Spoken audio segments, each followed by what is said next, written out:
Netcasts you love. From people you trust. This is Twit. Bandwidth for frame rate is provided by CacheFly at CacheFly.com. This episode of Frame Rate is brought to you by Pond5, the world's stock media marketplace. If you're a media maker looking for video, photos, illustrations, music, sound effects, After Effects templates, or 3D models, check out Pond5. And for an exclusive 50 free stock media files, go to pond5.com/framerate.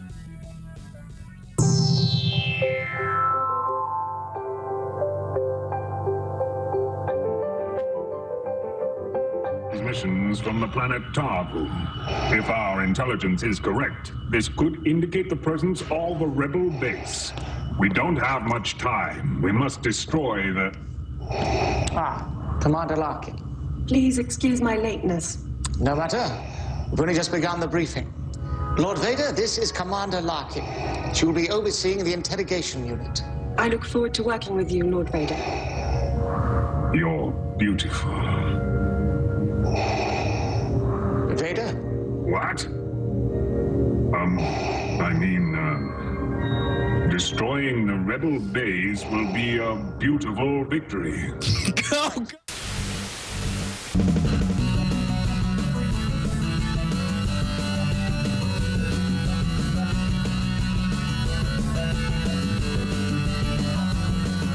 It's Frame Rate.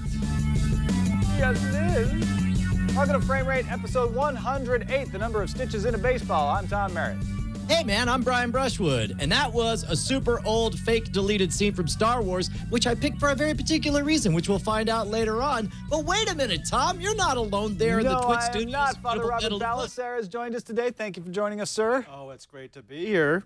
It's good to have you. We got some movie draft discussions to be had. It's not a discussion, it's a pronouncement. A pronouncement will be forthcoming soon, later in the show. But yes, that delete. Is there anything funnier than watching Darth Vader look human? I'll tell you what, that clip just gets even better and better. Look up Star Wars deleted scene 1977, because then it's like it just gets more and more awkward as it goes forward. I wish we had time to show more, but it's fantastic. But we don't have time because we've got the big story to get to.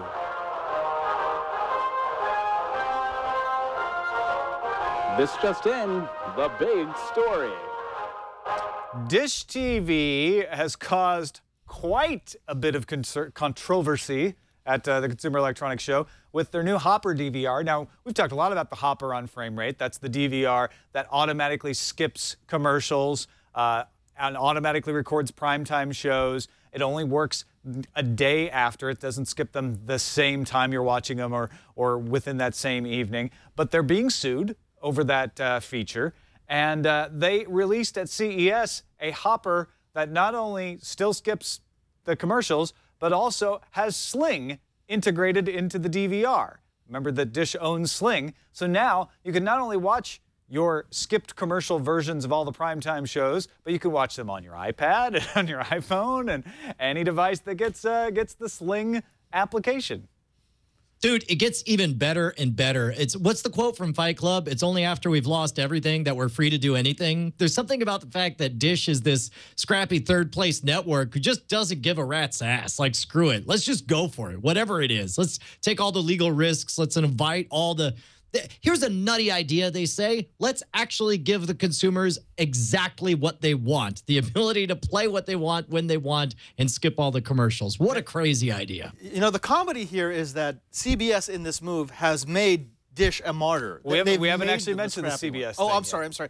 Oh, I'm jumping No, ahead. no, that's all right. But the reason you're bringing up CBS is that CNET, which does the official Best of CES awards at CES, apparently, according to a post from Lindsay Turrentine just this morning, was going to give the Best of Show to the Hopper DVR with Sling.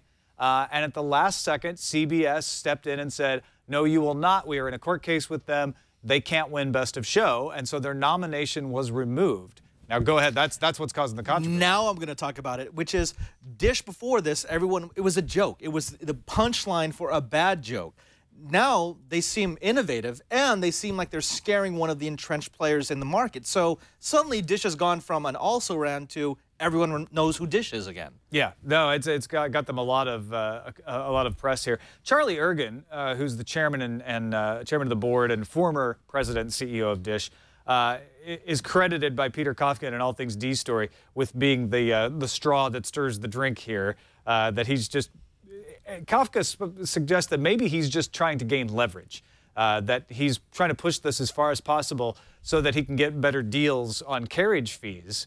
But I'm sure that the Dish is not happy with the carriage fees that broadcast networks like to force upon them. Right, and you know, Dish is giving them another option, and even though a lot of the offerings are not great and a lot of the service isn't great, anytime that you get back in the news like this and you can sort of spark the hearts and minds and the imaginations of people who are looking at making a move, that's great.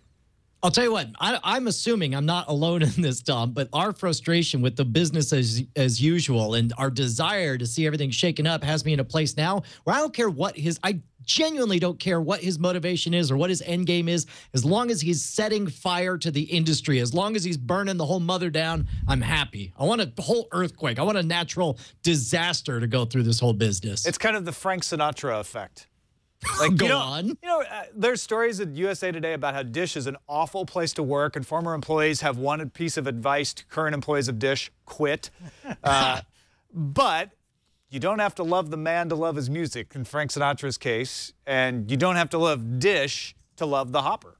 That's good enough for me. Yeah, man. Look, I love the idea. And plus, we've talked about it before. You know, we saw this in retail with the Walmart effect. When somebody jumps ahead and fundamentally transforms the industry, everyone else is forced to follow. And so hopefully, even if you don't like Walmart, you have to like the fact that they saved bajillions of dollars of packaging and improved efficiency for supply chains for all of their competitors across the globe. And as you mentioned, Father Robert, this whole sideshow, at least as far as cord cutting goes, it's the sideshow of CBS stomping on the Hopper, winning the best of CES. That just makes CBS look awful. Right. It makes the CNET editors look like hostages. It makes Dish look like the injured victim, and it makes CBS look like a big bully. Well, it makes them look scared, and by making them look scared, it makes them look weak. People now realize, yeah, this studio is actually taking this as a big deal, and so they've made this drastic decision to squash coverage. You don't do that lightly, at least not if you're intelligent. So we've seen a little bit of a response, kind of quiet from the CNET crowd, kind of breaking down like, well, here's what happened, here's what we're told, and here's the situation. How does CBS clean this up, Tom? If I were CBS, looking at this, and apparently Ken from Chicago says Wall Street Journal picked up this story. I don't know if that's true or not, but as this gets bigger and bigger, they're going to get pushed closer and closer to wanting to do something about it. The best thing they could do is say, we admit we made a mistake. We should not have interfered in the coverage, and we're going to restore Dish's nomination. And at this point, because Lindsay Turrentine has posted, yeah, we were going to give them the Best Of award. They need to give them the Best Of award. Then I think you can satisfy the CEA saying, all right, they made good on it. Don't let it happen again.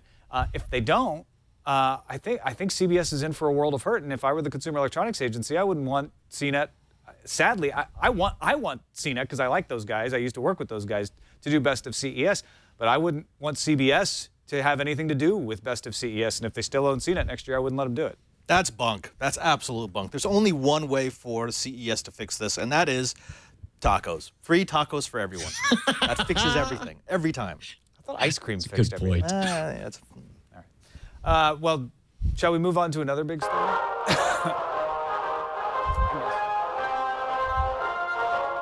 Stop everything. It's another big story.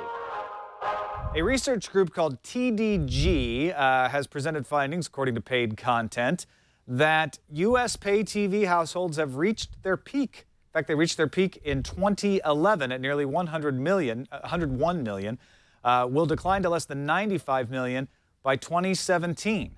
Now, this doesn't mean that pay TV is dead.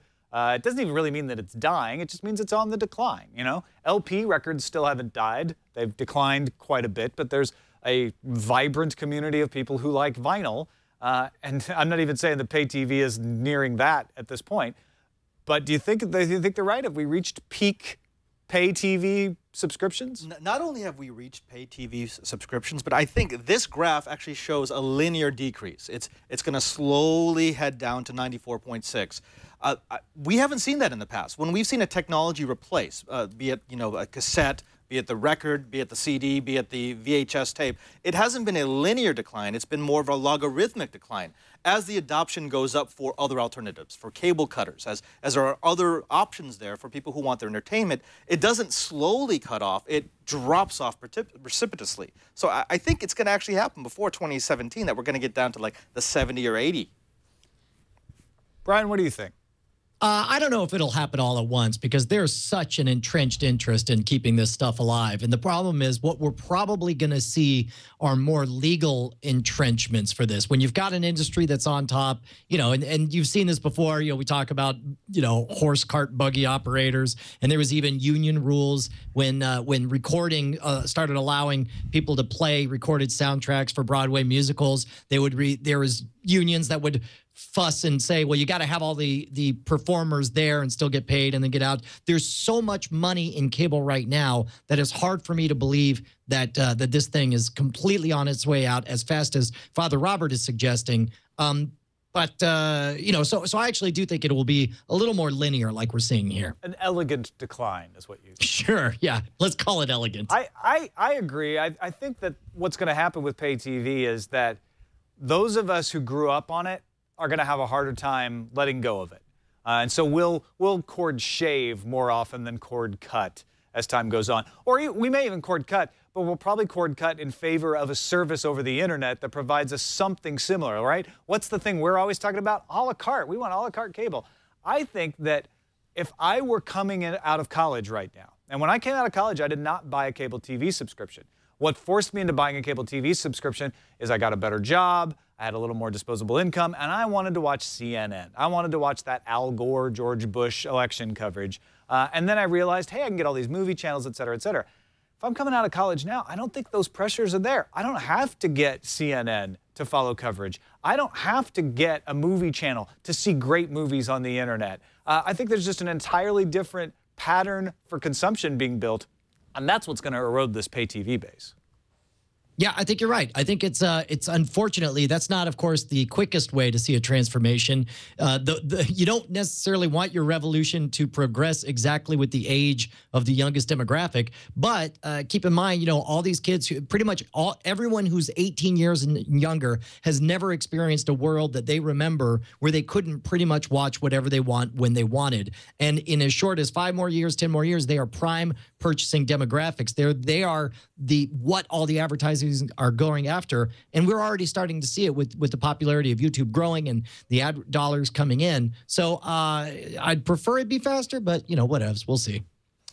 All right, let's take a quick break and thank our sponsor for today's show, Pond 5, the world's stock media marketplace, where you could download stock images of elephants, sound effects of motor cars, and create an entire movie about racing elephants that are what? Yeah. That was my Vader slow what? What? What? Yeah, they have, look at all those elephants. Look at that stock media baby elephant running. That's the cutest thing in the world. Oh my gosh. You can find pretty much anything you can imagine at Pond 5, and if you're a media creator, this is your playland, right? All the things you couldn't possibly, you probably, okay, you can, but most of you can't take a trip to Kilimanjaro and shoot B-roll. You can find it here on Pond 5. I actually thought of some other stuff that this is really useful for. I was working on a sizzle reel for a TV project that we were going to pitch, and it was just easier. Like we just needed B-roll of some crowd scenes because we were going to have words pop up and fake a bunch of stuff. But it's like, just even if you don't plan for your thing to be seen, now you do get the rights when you buy these stock media from Pond 5. You're able to put it in your movie or do whatever you want with it. But even if it's only going to be seen by a few people, the question is, do you want to walk out with your camera, or do you just want to go and grab the clip and then get something awesome like this? You can get high quality production to put together your sizzle reel or your pitch or your demo, whatever it is in there. Yeah, and it's the industry leading rates.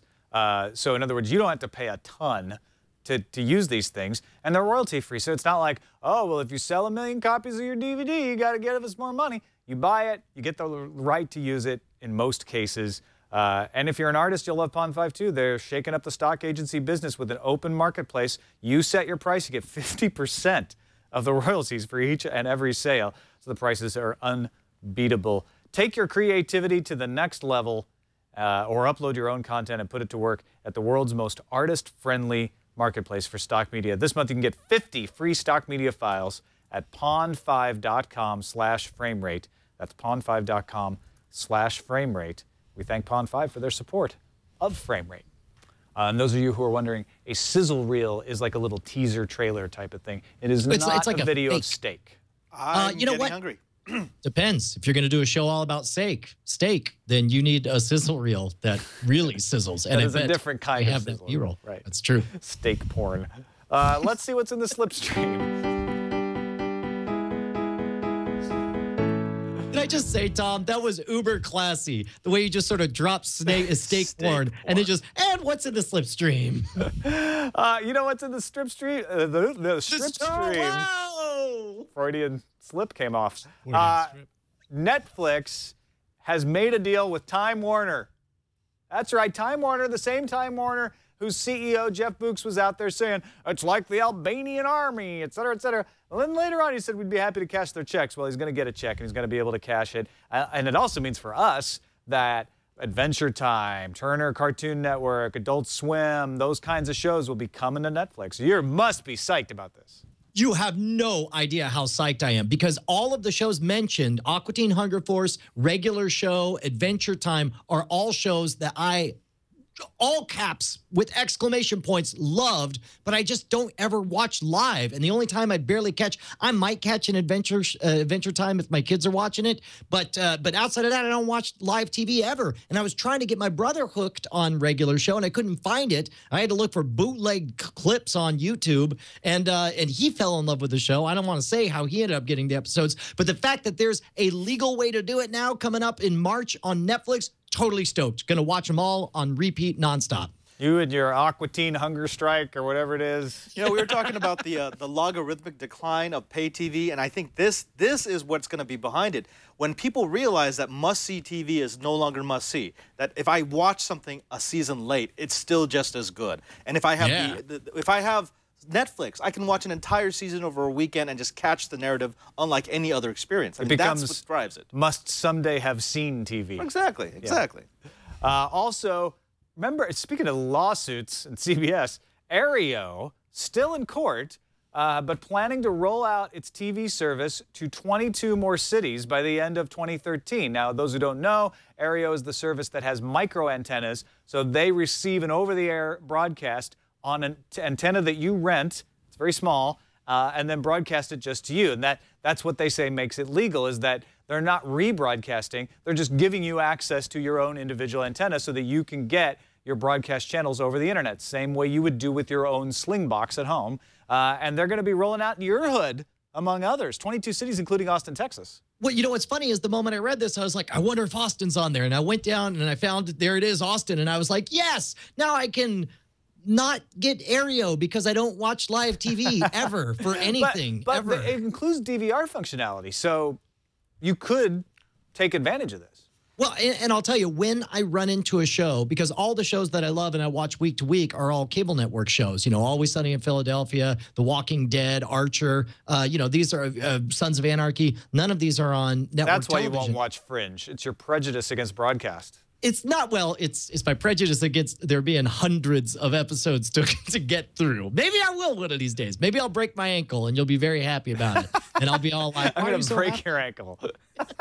Now, That's a threat. There is another angle to the story, and that is if you look at the page, look who's actually doing the coverage of this new rollout, and it's CNET. Oh, yeah, I guess we could go that So route. how long is it going to be before CBS comes down here and says, no, you Well, they can't can't do it. This is a news story. They said news was okay. They just can't. They oh can't do a my review gosh, of it. Padre, you're ruthless, man. You're picking a fight straight with CBS. Let's go, Wow. Les. Well, if you're wondering, hey, is it coming to my city, Tom? I don't want to wait and find your show notes and click the link. Here are the cities it's coming to. Because I did the same thing. I was like, is it coming to L.A.? No. But it is coming to Boston, Miami, Atlanta, Chicago, Dallas, Houston, Washington, D.C., Baltimore, Detroit, Denver, Minneapolis, Philadelphia, Pittsburgh, Tampa, Cleveland, Kansas City, Raleigh, Durham, Salt Lake City, Scott Johnson's getting it, Birmingham, Providence, Rhode Island, and Madison, Wisconsin. My brother's getting it. Actually, Now everyone backwards. I know is getting it except for the Bay Area and Los Angeles. But, yeah, That's cool. So the membership is $8 a month or $80 a year, or you can do $1 a day and just pay on the days you want to watch it. That might be good for you, Brian, if there's like, oh, I think I'd like to watch this live event that is only happening right now. Oh, my God. You know what? That's exactly right, because this could be my excuse. This could be my safety net to full-on cut the cord for the family, because then, you know, like last night, everyone's tweeting about the Golden Globes. Yeah, right. And, you know, I almost wanted to watch, but I was like, oh, I'd have to go to the whole other room. This would be one of those situations I'd throw $5 at it. Sure. Totally. You know what I like about this? How long before people start trading proxies? I've got service in D.C. Someone else has service in Madison. I want to watch something that's over there. There's going to be some enterprising third party who's going to figure out a way for us to exchange proxies. People do that with sling boxes already. All the time, right. So, yeah, this is more of the decline. Now, you were at CES, Father Robert. I was. Lots of 4K TVs there. But one of the more interesting things to me was Sony promising to launch a 4K TV video distribution system sometime this summer, so that if you buy one of their 4K TVs, you won't have to rely on that loaner video player we talked about on a previous frame rate, which is just a big hard drive full of films. You'd actually have a service. Now, they're a little vague about what the service is. They will bring Ultra HD video, that's 4K video, to U.S. consumers to be able to enjoy native 4K content, such as feature-length movies from Sony Pictures, as well as other productions with stunning picture and sound. But they don't say, is that streaming? Is it a download service? Did you hear about this? I did, and it sounds like it's going to have to be some sort of physical media, because downloading any sort of 4K content will take days. They're huge, huge files, unless you're going to compress them so much that it's not worthy of a 4K display. Well, these guys are paying $25,000 for their 84-inch 4K TV, so maybe they're rolling some high-end. For that price, I want someone to come to my house with white gloves and deliver me a new hard drive every week. And put it in. That's right. Put the discs in the player for me. You guys have know that I've been kind of harping on the 4K displays because, I mean, first of all, the vast majority of movies out there aren't even available on 4K. They weren't shot on 4K. They'd have to be upsampled or you know, rescanned or whatever for the older films. When meanwhile, you know, there's unlimited content if they just push that you can hook these up to your computers. And I don't see, did you happen to see, did anybody hook these up to a computer running a video game at unbelievable 4K resolution, Father? I saw one demo. It was an unplayable demo, so I didn't actually get to see it and see if it was a real deal. Yeah. It looked nice, but you know, of course, they're not making console games or even PC games that take advantage of that kind of resolution. Well, maybe next year. Yeah, correct. Well, and the nice thing is, though, with the PC games is that there are very, very small hacks, very small tweaks that you would have to do to instantly take all this existing back catalog of content and suddenly upscale it to this ridiculous 4K resolution. However, I wonder how many people behind the scenes already know this, but just don't feel like that would sell to a CES kind of crowd. It just, I mean, so much of this feels like the tired motions through the old playbook that they already went through with HD. Right, exactly. We saw this a few years back at CES when they were taking their existing catalogs and upsampling it into HD DVD so that people could have something to play on their new screens. And that was junk. I mean, it didn't look good. People could tell it was upsampled. And that was the death of HD. That's why no one has an HD TV in their home now. Okay, but I'm not saying it's not going to work. I'm just saying that I think that this, you're going to have decreasing benefits. You're going to have decreasing returns as you continue to do this. And we already kind of saw it in the move from, from let's say Laserdisc to, HD. It was so difficult to kind of explain to people. And as we've talked about before, you go to, I bet half of our grandparents think they're watching HD because it's widescreen when they're watching 480i. And so with that being the case, I just don't know that selling this way is going to be as effective as figuring out a new benefit for it. Well, and while the price of bandwidth needed to do this catches up, you may need alternate ways to get 4K delivered that are more convenient than a white-gloved person arriving at your house. Eutelsat in Europe began broadcast on January 8th over satellite, sending 3840 by 2160 50 frames per second signals in MPEG-4. Doesn't say what the content is, and they do stress that it's an experimental broadcast at this point. But that promises to become an actual service you could get in 4K. So maybe it will be led. Maybe that's how those pay TV companies are going to be able to stay ahead of that decline, is to say, hey, we'll be able to deliver you 4K over satellite and over your cable, and you won't have to worry about bandwidth issues. Well, yes and no, because the very first time someone sees uncompressed, or at least not that highly compressed video, they're not gonna look at pay TV the same way anymore, because they don't realize how compressed are the streams that we get over cable right now. Well, that's been the complaint about DirecTV. That's been the complaint. But imagine people with 4K TVs get used to having really high quality content delivered to them by whatever means, physical means, guys with the white gloves, laser coming down from the heavens. They're not going to be able to look back at pay cable TV the same way. They're not going to want that highly compressed, not really HD signal anymore if they've got this other option, and if they've already weaned themselves off the must have it now, must see it now TV. That goes back to Brian's thing about the people who have widescreen and think it's HD, even though it's not. Right. That's the other side of that equation, but you're not wrong. Real quickly, we've talked about Genie before. That's a search engine that is meant to be included in video services to allow you to search for stuff to watch based on your mood. In fact, in this next web article, they give a really good example. You just say, because it's going to have speech recognition as well, I want to watch something funny about an obnoxious boss. Although I'm not sure that that's the example I'd use. Is there anything witty and romantic on TV tonight? See, this is and it would find it based on that description. Like, oh, here's a bunch of movies that fit that description. See, I think that this is halfway there. I think what we, just like the Music Genome Project is an integral part of Pandora, it's really the suggestion engine that makes it worthwhile. So I think that the fact that it's cataloging everything, it's still putting it on you to know how to vocalize what it is you're looking for.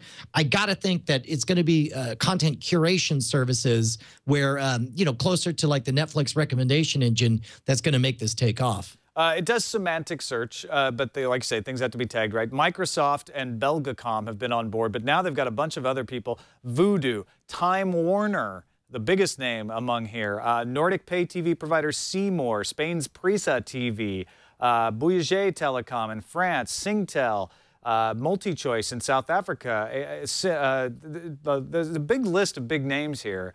Of people that are going to bring this in. So it will be interesting to see how well this works. But I just want to note that it's getting some more significant expansion now. You know, the funny thing is that this was actually a hot topic during the CES timeframe at the New Media Expo. In fact, there was a speaker who specifically talked about finding ways to better catalog video. I believe his name was Leo Laporte. He's a French guy, yeah. I saw that guy. All right, we've got a couple of tube tops to get to. Ultraviolet is the DRM system that promises to get out of your way. Like, we'll be DRM, but you'll get to watch your stuff anywhere you want on anything. It's not quite to that promise yet, but they are doing an interesting thing by bundling free movies with smart TVs and Blu-ray players. So if you buy a smart TV from Sony, Samsung, Philips, Toshiba, Vizio, LG, or Panasonic, and you buy the model that comes with this, you will get the ability to get up to 10 free ultraviolet movies of your choosing from Lionsgate, Paramount, Sony Pictures, Fox, Universal, or Warner.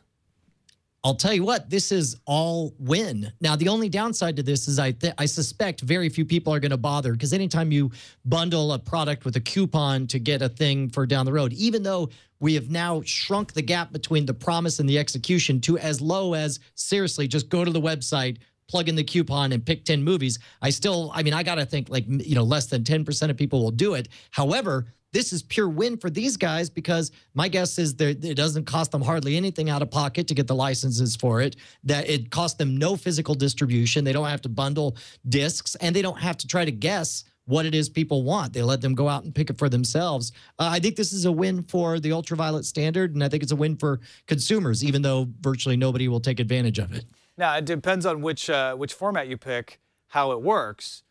Cinema Now, Flixster, Nook, Vudu all work with ultraviolet, but some of them require you to install stuff. Some of them require you to have apps. I mean, with the smart TV, you're going to already have the app there. That's how you're going to use these things. But then when you want to go access it later, do you have a compatible system? Do you want to install the software to watch it? Those become significant questions. I hope this is the start of a major education campaign for ultraviolet, because they were at CES. In fact, they were in the grand lobby. They were right behind the Samsung booth, which had a crazy amount of traffic, and there was nobody going to the ultraviolet reps. Nobody wanted to know about it, or nobody knew about it. Nobody was interested enough in it to actually go into the booth, and they were handing out free ultraviolet movies. So I think there's this general meh in the public of, oh, another format, another distribution. I don't want it. Mine works just fine. Yeah, they don't want to do something to get else. Right. You know, that's the lie of BitTorrent is undermining our sales, is that there's only a few people who will go to the trouble to seek out BitTorrent. They have to be really motivated. They have to be your biggest fans. They have to be the people who actually spend a lot of money on your stuff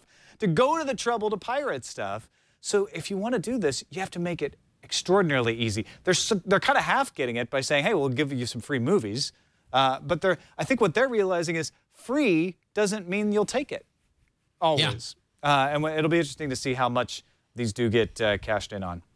Also, Apple added German Watch Ever to Apple TVs in Germany so that you can use that service. It's sort of similar to Hulu, costs you €9 a month, and includes the ability to choose between a German dubbed version of international movies or the original.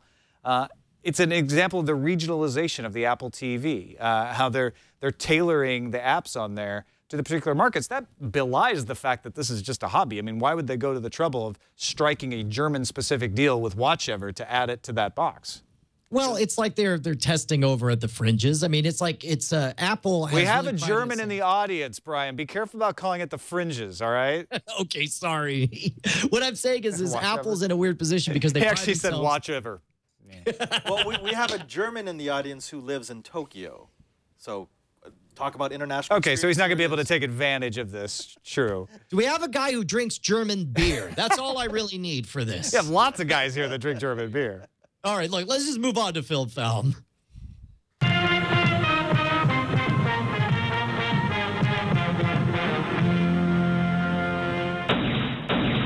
Zack Snyder, according to Wired, will be making a Star Wars film based on Seven Samurai. This is extraordinarily intriguing for two reasons. One, Seven Samurai, as any self-respecting Star Wars fan knows, was an inspiration for Star Wars to George Lucas. And two, it's not going to be a sequel. It's just going to be a standalone thing about Jedi that's kind of separate from the main storyline altogether. Is that what Disney's going to be doing? Dude, okay, now now keep in mind, it wasn't Seven Samurai that Star Wars was based on. It was The Hidden Fortress, which was another Kurosawa Actually, film. It was Hidden Fortress and Seven Samurai and The Great Escape. And I mean, there's like 12 to 14 different movies that Lucas says he stole from here and there, dogfights from war movies, etc. Right. There are parts of Seven Samurai that Lucas says he was inspired by. But you're right about The Hidden Fortress, because that's where R2-D2 and C-3PO came from. Right, correct. And the whole like being in the enemy, dressing up as, you know, anyway. But the fact that there's something like this, and this story is really a great, iconic standalone story that belongs in the Star Wars universe because it's so adaptable. The Magnificent Seven was a straight up homage to it. The Three Amigos is Seven Samurai. -4. Stephen King's Wolves of the Kala, the fifth Dark Tower book, is straight up Seven Samurai, the Magnificent Seven.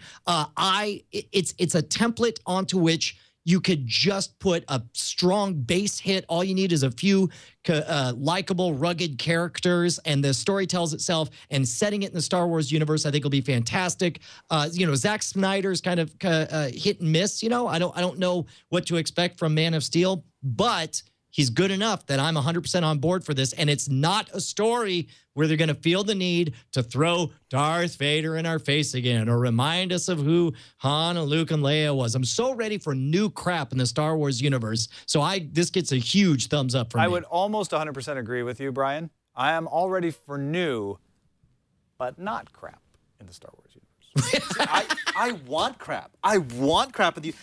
Disney did not buy the Star Wars movies. Disney bought the Star Wars universe, and it is expansive. If you've ever read any of the fiction that has been created over the last 2 decades, it's out there. And I mean, there are some great stories that they could get into. Yeah. Hang on. Trusted source and new employee of One Brian Brushwood, Brant Gatawag Hughes, says that Snyder's rep said these reports are false. So we should point out this is a breaking story, and we'll wait to find out if it's true or not. But right now, big old fingers crossed to see if that's the case. Because I know previously he said he didn't have anything to do with this. So the fact that this and is the Wired story, now, remember, this is coming from Wired, and they generally don't print stuff unless they've got some good gumption behind it. But Laura Hudson does show a note saying Zack Snyder's representative was added to this story and says that it's not and casts doubt upon it, according to the update. I'll tell you what, man, if they feel like printing themselves $1 billion, that's a good copying the Magnificent Seven/Seven Samurai is a good way to do it. Hollywood Reporter saying, while he is super flattered because he's a huge fan, Zach is not involved in any way with the new Star Wars. With the new Star Wars, but not a new or any. That's true. Wow. Here, we can't overparse this one. Redbox Instant by Verizon, the Redbox streaming service, thought of as a competitor to Netflix, will launch by the end of the first quarter, according to the CEO of Redbox Instant by Verizon at a CES 2013 breakfast. Can't parse that any closer. I'll parse it. He said by the end of the first quarter. He didn't say what year. That's true. But you know what else we'll get by the end of the first quarter? What is that? New Game of Thrones, March 31st, by the skin of its raven. Can we take a look at the visuals on this thing? We could show it in context. Yeah, because there's a new trailer here, and they're trying to play on the winter is coming theme, right? So they've got this raven flying first through what presumably is Westeros, and then as it continues to fly, it shows up and it starts to look like the T-Mobile commercial. Yes, it does. He's like, more 4G now I'm in anywhere. Chicago, and now I'm in the Bay Area, and now I'm in New York. I really had this rubbed me the wrong way. And I understand what they're trying to say is, winter is coming, like you pointed out. But it's like, if there's one thing Game of Thrones has been extraordinarily good at, is creating its own consistent world to take you out of ours. And some part of me is offended that they would even show skyscrapers, modern skyscrapers in there. I don't know why. It was jarring when I watched it for the first time, especially because it says newest Game of Thrones trailer is surreal and foreboding. I was like, ooh, I can't wait for this. And then I fire it up and I'm like, wait, are those skies? What? Yeah. There's a raven flying through. Oh, I get it. He's coming to our land because HBO's got. But look, regardless of whether it was a bad idea or not, these are certainly not the thoughts they want their fans to be having. They don't want their fans going like, what? Wait, is it saying, like, is there a crossover to real life or something? What is it trying to tell me? Yeah. But you know what? We can't judge you can judge a book by I will do that, yes. You can. But we probably should. That doesn't mean that the series is going to suddenly be bad or have skyscrapers. No. Merit to George R.R. Martin. You've jumped the shark. Go ahead and put that on the newspapers. Oh, jeez. All right. All My Children, One Life to Live, both went off the air more than 40 years on the air, 11,000 episodes. You and I may not be fans of soap operas, but a lot of people were very sad to see this go. According to Deadline, the online network is a new network that plans to launch and will bring the show's creator, Agnes Nixon, to bring All My Children and One Life to Live back into production as an online-only show. Here's the best part about this, Tom. As best I could tell, they won't even have to cut their budget because these shows, of course, thrived on taking a time slot that was relatively unoccupied, very poorly viewed, and they just made them as cheap as they could, as fast as they could. In many ways, they were YouTube before YouTube. It was about story, and you didn't so much worry about the quality of the acting or the videography or any of that stuff. You just kept throwing the story up there and saw what sticked. And if something didn't pan out and people didn't like it, you suddenly massively changed the story with these long meandering narratives. This thing's made to go on and exist in the cloud from now on. Just one word: amnesia. If they have any plot lines with amnesia, I will cut someone. Evil twin. Evil Gotta twin. have an evil twin, too. Yes. Yeah, I think this is an interesting sign. We'll see how successful it ends up being, but all of the online video has been aimed young up until now. And bringing soap operas online says, we realize that it's not just young, like hipsters that have internet access and want to watch online video. There may be some folks who want to sit down in the middle of the day and watch their stories who have internet access and online video. So that's a big old signpost on the road to this video revolution, don't you think? Well, those are the people we need to win over. It's not just your elite highfalutin techno wizards across the world. It's your average everyday. It's our grandparents. It's our parents that need to think it's normal to watch television on a computer if we're going to have any kind of revolution. But that doesn't mean that we can't get excited that 14 new episodes of Arrested Development are coming this May. They haven't given us an actual date, but the official Twitter account from Netflix said, yeah, coming in May. Yeah, and it's interesting to see how all of the rumors we'd heard up until now are finally being borne out. For example, the fact that none of the episodes have all of the characters in at the same time. The only person who's in all of the episodes is Michael Scott. Wait, no, not. I'm thinking of the wrong Michael Bluth. It's a weird, massive crossover. George Michael Scott. It's crazy. With skyscrapers. Yes. Yeah, no, Jason Bateman's character will be the only one in all of these. And they say very, very pointedly, this is a run-up to making a movie. If we which was one of the other rumors that we had heard before as well. And, Justin Robert Young and I spent like a half hour arguing about whether it was smarter to try to release these week over week to maintain Netflix position in the conversations for over a month or release it all at once. And this sort of put that entire debate to rest by saying there's no set order to watch these in. Like, we'll set up an order for you, but you can watch these in whatever order you want, and you're going to get a different experience depending on how you do it. See, I thought the two of you would be even more excited about this because Netflix bet big on these original programming, and they won big. And that's why they're continuing to reinvest. Doesn't that validate the concept? This is still part of the first round. It is, but I mean, the fact that they're expanding the concept isn't. Well, they're not expanding it. Well, they're confirming new episodes. I think maybe they just 10, had. Right? Maybe they were like, oh, the budget will allow a few more. Okay. I don't know. Why do you got to rain on my parade? No, I don't mean to rain on your I'm parade. that excited. Don't worry about it. Hulu's Padre. raining on the parade though, because Hulu's like. Arrested Development. Oh, how's your one original series? I know you got House of Cards. Oh, there's 2. Oh, you want to count Lilyhammer? There's 3. We got 25 original and exclusive series came out over the last 2 years from Hulu.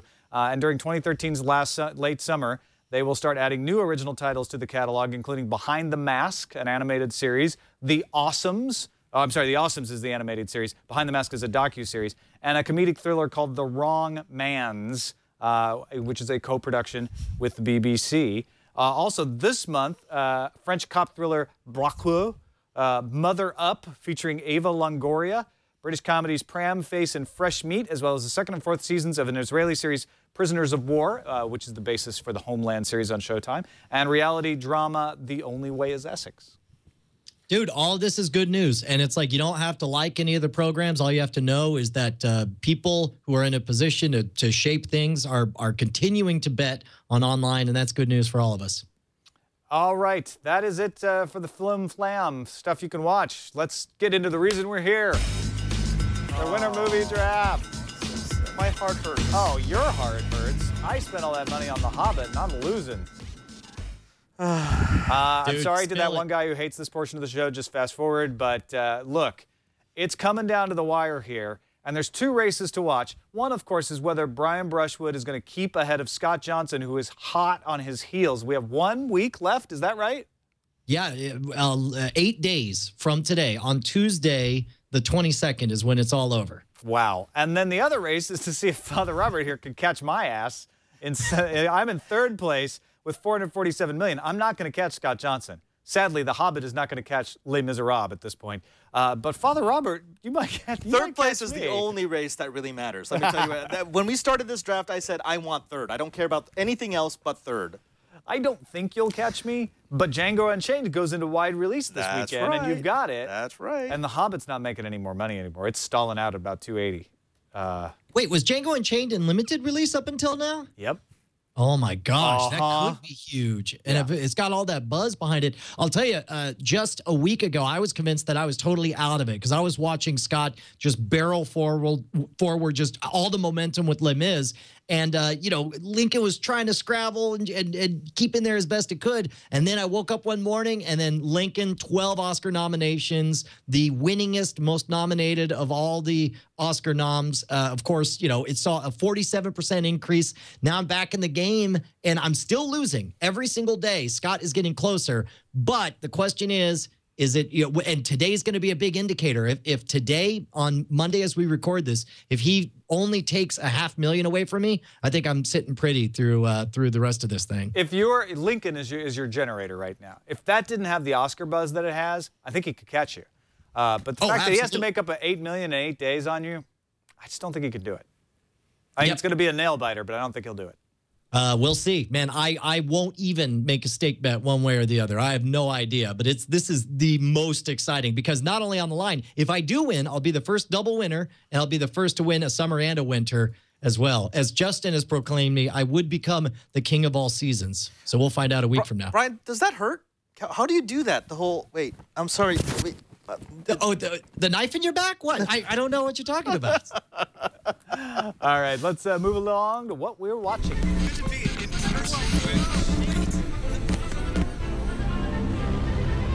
What we're watching. I've been watching myself unpack boxes quite a bit, which means I'm still watching a lot of House Hunters on HGTV because my mind just turns off when I sit down. Eileen's been watching Doctor Who, so I've been watching a lot of old Doctor Who's with her.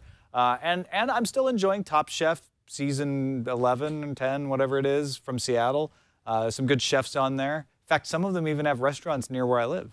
I can't afford to eat at them because I'm, got to get these boxes unpacked. But I haven't really been watching that much. What about you, Brian? No, same thing. I've been super busy. I started touring again, and of course, we're launching all this other stuff with scamstuff.com. We had fulfillment, and after the break, it was finally like, I got to get to work. I did squeeze in enough time to check out a couple of episodes of season 2 of The Increasingly Poor Decisions of Todd Margaret, and as much as I loved the first season, second season is just feeling a bit over the top for me. Now, granted, the first season was over the top to begin with, but it just seduced me to where I didn't realize it. And I don't know if it's because I took a break and then I'm coming back, but the first 2 episodes in season 2, it's like I'm not believing any of it. So we'll see. I don't know. Do they become the increasingly unbelievable decisions rather than just 4? Yeah, could be. Maybe that's exactly it. What about you, Father Robert? You got stuff? Yeah, CES really took up a lot of my time, but the day after CES, when I was really worried about the con funk just infecting and destroying me, I found myself just watching nothing, 24 hours of solid TV. And that included every episode of Archer from season 1 and 2. I had to rehash that. I had to rehash. No, I've been on the Archer train for a long time, but I just forgotten how good those episodes are. Yeah. And Adventure Time. I have now watched every episode of Adventure Time. And I'll tell you what, if you like Adventure Time, give Regular Show a try. Regular Show is a little more adult. It's a little, if Adventure Time is, perfect 13-year-old humor that appeals to adults, Regular Show is like 17, 18-year-old humor that appeals to adults. Done, right. Done, and done. Let's see what's in the feedback section. Now it's time for feedback with Brian and Tom on Frame Rate. Oh, yeah. Brian, but not Brian Brushwood, from Trona, California, says, I really was enjoying H+ on YouTube, but the annoyance of keeping track of which episode I've already seen, coupled with the mess it makes of my subscribed video stream, though Geek and Sundry is worse, makes me hate YouTube's model for watching shows. I don't blame the channels. They're using the tools they have the way they're meant to be used. I blame YouTube for treating channels as though all of the content in them is equally valuable. I also blame them for not telling me whether or not I've watched a video. See, I don't think that's true. I think it does tell you which ones you've watched as you go through. It's not very elegant, though. And also, if you're going to pick on anyone, I think H+ should be the last one you pick on because all of the episodes are just the show H+. Whereas, like, even on Scam School, I've started to post Q&A things. And of course, if you have the Film Riots thing, Film Riot Mondays are very different from Film Riot Thursdays. But H+ is always another chapter of that story advancing the show. I've had issues with and YouTube's different on different screens too, right? But I sometimes I'm like, YouTube was built to browse, not to, I want to watch this. And so it does, and we get people complaining about it for Sword and Laser and Geek and Sundry. Like, well, if I want to just watch Sword and Laser, it's harder to find just those episodes because it's built to browse your entire channel. And so you have to sort through. And I think that's what he's saying is when he goes to the H+ page, it's kind of, it's harder to find what he wants. Not that it isn't there, but it's not meant for that kind of usage yet. So YouTube, I think YouTube's in the process of adapting. Well, and we recently, they've got some work to do. We recently made some changes here at the Twit Network as well. I think just in the last week, we've broken out a bunch of the shows to their own YouTube channels. So if do we have youtube.com/framerate yet, Jason? Had my mic away from me. I believe so. Let me check that out and be for certain that that's the address. All right. Meanwhile, let's go on over to Robert, who says, I just had to let you know that disc that was shown was not a laser disc. He's talking about our pre-roll video of an old CES coverage. and we implied that it was a Laserdisc, but he says, no, it was a CED. This was a competing format from RCA, and it worked by inserting an entire cartridge. It would then take out the disc and play it with a needle, like a record player. And then when you were done, you'd have to stick the cartridge back in, and the disc would get inserted into the cartridge, and you pull the whole thing out again. That's the part that shocked me, a physical needle for transmitting video. That's actually one of the first video recorders ever invented, was they figured out how to encode video information onto a vinyl disc. Well, I don't know if it was vinyl, but it was onto a disc. Oh, it's youtube.com/twit frame rate. Right. Yeah. So give us a subscribe over there. That'd be awesome. O.C. Alexander says, first of all, congratulations to Brian and his wife on the recent birth of their daughter. And okay, I didn't win the Chat Realm movie draft by myself. Eddie W. and I are tied and will probably win on the strength of our last movie selection, Django Unchained. No one else can catch us by the January 21st official end date. I promise to wear my share of the crown with dignity and maximum no scam. On the other hand, I still cannot clearly project a winner in the two-way race between Brian and Scott. Hot diggity, this one is coming down to the wire. The Oscar nominations seem to be giving an extra kick to both Lincoln and Les Mis, but I don't know who this might help the most. Both Tom and Father Robert are totally out of the race. Sorry, guys. The only remaining wild card is the late wide release of Zero Dark 40, which will Zero Dark 30. nudge Justin out of last place ahead of Sarah Lane. This is going to be fun to watch. No, he's absolutely right. This is going to be fun to watch. Yeah, right on. And I believe we got one more saying thank you for our recommendations. This comes from Scott in Des Moines. He says, I watched your show since the beginning and enjoyed quite a few of your recommendations. Game of Thrones, Archer, Breaking Bad, and most recently Fringe. And he talks about his Fringe experience. I'm sorry we don't quite have enough time to get through it. But he says, so there you have it. We certainly do live in interesting and complicated times. It only took Netflix, Amazon Instant, iTunes, Hulu Plus, but I did it. The content is out there. It's just a matter of piecing it all together and having access to the devices to play it. So that's fantastic. Yeah, he went through the same experience I did, which was struggling through that first season, but then showing how the story really matures and really enjoying it. So I haven't watched Friday's Fringe yet. And I'm saving that up on the DVR. I can't wait to get to it. Thanks for writing in, Scott. And Father Robert, thank you for hanging out. It was kind of a last-minute request on our part, so I'm glad you're able to do it. Well, this is what I do. I generally hang around the brick house and just wait for people to ask me to come on their show. You're like a day laborer hanging out around Home Depot. That's actually how all the hosts are Anyone need some insight? There's just a big stable of hosts in the back here, and you just sort of pick them up off the bench. Those 2 days I missed that first week of January, they just didn't pick me. That's right. They're like, you're not for Tech News today. Sorry. Well, Brian Brushwood, thank you as always. Hey, man, dude, it's awesome to see you back in studio. You're going to be back like once a month or so? How often? Well, I don't know if I'll be in on Mondays once a month. I am coming up here once a month. I think I'm probably going to fly after Frame Rate next time to see how that works. Then we'll see how the flying schedule versus the other schedules work. But yeah, I will be in studio for some shows sometimes. So it's cool. Well, that's good. I look forward to your new Southern California institution once you get your studio all up. I thought you were going to say my Southern California accent. Yes, because I'm tired of this Northern California drawl that I hear from you. Yankee Californian. Yeah. Just say dude a lot. Is Fresno like the California Mason-Dixon line? Yeah. Coalinga. That's the cutoff right there. You can find us at twit.tv/FR. You can email us at framerate@twit.tv. And you can find us live, whether I'm in Los Angeles or Petaluma. It doesn't matter. We're on around 3:30 p.m. Pacific time, 6:30 p.m. Eastern time every Monday, right here at live.twit.tv. See you next time.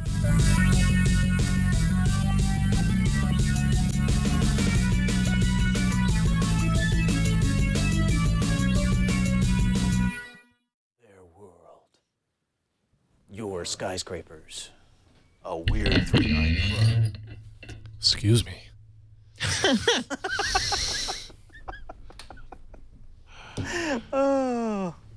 Hey, man, that was a lot of fun. That was a good episode. Thanks for joining us, Father Robert. Oh, it's always that was great. That was awesome. Me? Like 2 of my favorite Twit hosts. Aw. Just don't tell Justin. All of the others are also yours. I was like, wait a minute, but there's 3 of us with Jason there. Oh, burn. Sure. It's okay. I'm his favorite TD. Yeah, so. that's right. See, he's got another category altogether. Yeah. Now, Brian, you got to come to CES next year. It was a lot of fun. Maybe the coverage wasn't as great, but I know how to get into all the parties. I'll tell you what, man. I had a great time 2 years ago when I came down. I got to help cover it. But of course, Twit has since filled out their ranks with real journalists, so there hasn't been an excuse to have me back. But maybe I'll come just for fun next year. Come for funsies. And seriously, I have it all mapped out. Every night there's at least one just great party, which also means food and free stuff. And yeah, I've got it unlocked. Right on, man. Well, cool. Well, all right. Well, I'll check you guys later on. My family just got back from the doctor's office, so I'm going to check you guys later. All right. Before you go, there's that. Nope, that's not it. That's not it. And then there's that. Yes, they're very close. Okay. They are very close. All right. And in fact, here, actually, put split screen up. Hold on. Let me get the. Which way is he facing? Yeah. There we go. Shockingly close. Hey, yo, stop. hold that. Scam, baby. Oh my gosh, that's ridiculous. Amazing. All right, guys. I'll see you later. Bye. Adios.